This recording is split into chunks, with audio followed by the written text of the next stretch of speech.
I first heard of Jimi Hendrix through a girl called Linda Keith, who was a friend of mine. She'd met him in New York, and it was at the start of the Animals' final tour of America. It was in August, and we intended to break up as a group at the end of September. Bumped into Linda in a club, and she said there was this lad in the village who was brilliant, I should see. She knew I was going to try my hand at record production and not go on as a musician. So I went with her the next day to a little club called the Café War in Greenwich Village, which was a little coffee house really with musicians playing downstairs, and saw Jimmy playing there. The most amazing coincidence was that I'd found a record by Tim Rose, which I loved, called Hey Joe, and I was determined to come back to England with that track and find an artist to record. And when I saw Jimmy I think it was a Tuesday afternoon in New York, the first song he played was Hey Joe. And it was, you just stood there as if like fate had just taken a hand. There was, that was it. I knew what I was going to do when the Animals broke up. I was going to bring Hendrix to England and record Hey Joe. We sat talking after I'd seen him play, talking about the theory of coming to England and forming a group and playing. He had a lot of doubts about coming to England. His actual words to me at the time was, "What's the point in me going to England as a guitar player?" He says, "You've got Eric Clapton and Jeff Beck over there." He says, "You don't need one more guitar player." And I said, "Well, I'm sure that if Eric and Jeff see you, that they're going to end up like admiring your playing." I said, he said, and he turned around, he says, "Well, look," he says, "I know you know Eric and all that, because, Yardbirds days and all this." He said, "If you guarantee me he'll introduce us to Eric Clapton, I'll come to London." So that was one of the first things we did when we were in London. Was when we got back, I bumped into Eric and Jack Bruce, who just formed Cream at the time, and told them about this guy that I brought from America, and they said, "Oh, I had to bring him down to the Regent Polytechnic," I think it was in them days, because Cream were playing there the next night, and it was one of their early dates, and they insisted I brought him down to jam with them. So like Jimmy's first real appearance in London was jamming with the Cream just down the road from here. And I'll never forget Eric's face, because Ginger, he'd said he was a bit concerned of somebody jamming. He was very aware that it was a very important time for Cream to break, and he regarded the gig as very important, and he said, "Well, Jimmy can come on stage, but Eric's got to stay there to keep him straight." Well, Jimmy started playing, and Eric just put his guitar down and walked off, and just come and stood and watched. He was great. I mean, Eric and Jimmy were great pals. I mean, I know Eric still feels bad about it.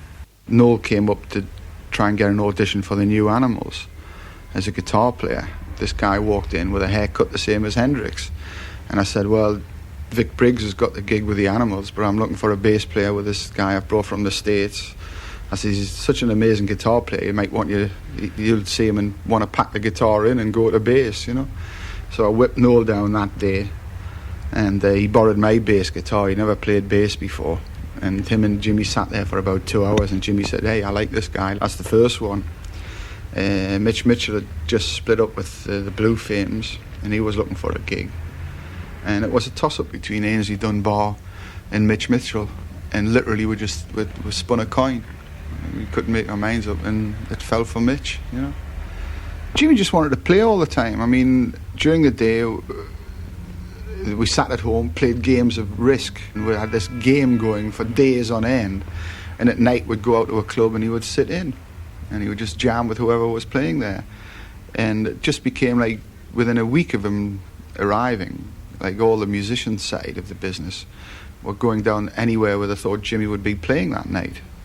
And there was like just a roster of the people in the industry. I mean, McCartney, Lennon, Harrison, Starr, Jagger, everybody just went down. In the initial stages, I'd changed a lot of the lyrics. He would come up with a lyric on a song, and I would make suggestions on lyrics that they would change a bit. And in general, editing down, his songs tended to be 6-7 minutes, and we got them down to 3 and 4 minutes, and they actually, we all felt it improved them. I would say the basic thing there was editing. acting as if I was an editor of a newspaper, getting it all more concise, really. And it was strange, you know, like every record you make is a different story. You don't make any record the same way. And we would sit around. There was a young guy that Noel had known would turn up with electronic gadgets that he would be. It was, I think, the first days of like added sound and that. And this kid would always regularly turn up with a new box for Jimmy to try. So we would immediately find ways of misusing it. You know, it would be designed for a guitar, but we would end up tapping it on voice, anything. You know, just looking for sound, really. I mean, it was a very spaced out era, and as was a certain amount of self-indulgence went in there as well. But the records were made very quickly. I mean, I think Our Your Experience took about 7 days in the studio. That was for mixing it and everything. Shortly after we'd made Axis Bold as Love, which was the second album, I found that Jimmy was taking a lot of acid, and he had been during the course of that album that I wasn't aware of. I mean, the man had an incredible constitution.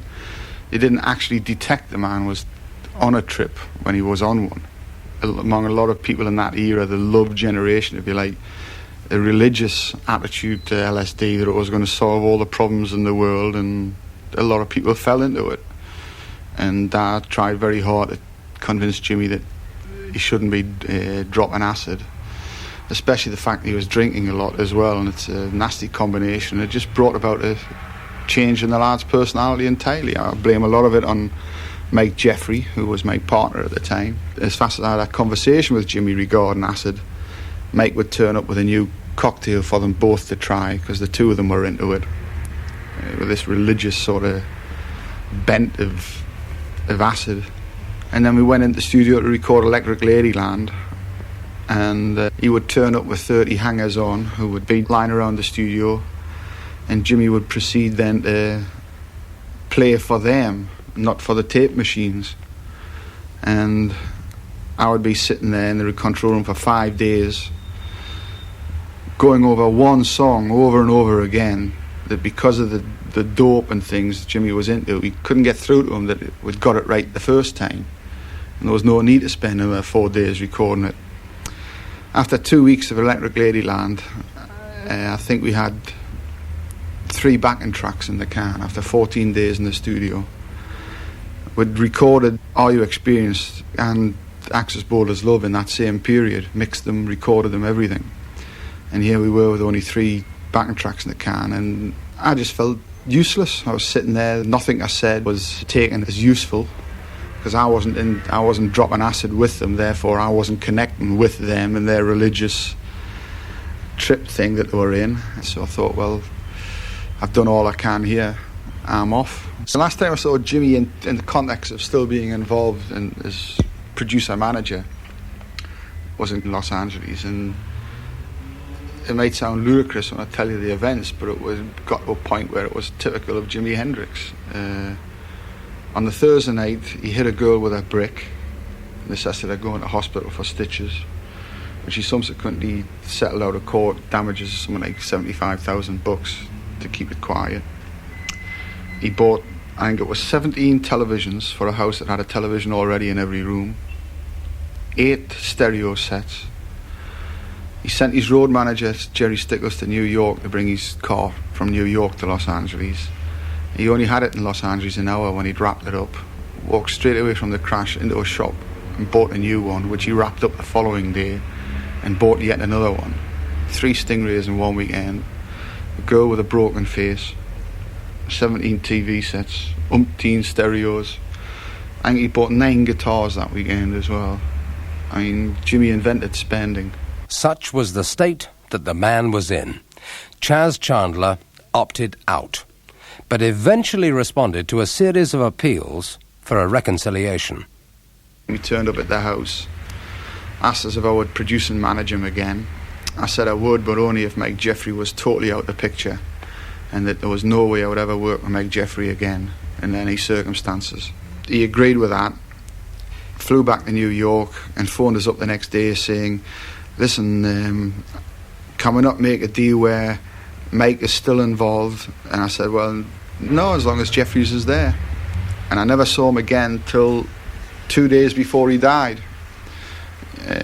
Out of the blue, he turned up at the apartment, just rang the door, never phoned before he came round, and sat there and said he'd been sitting listening to the music he'd recorded subsequent to me splitting from him.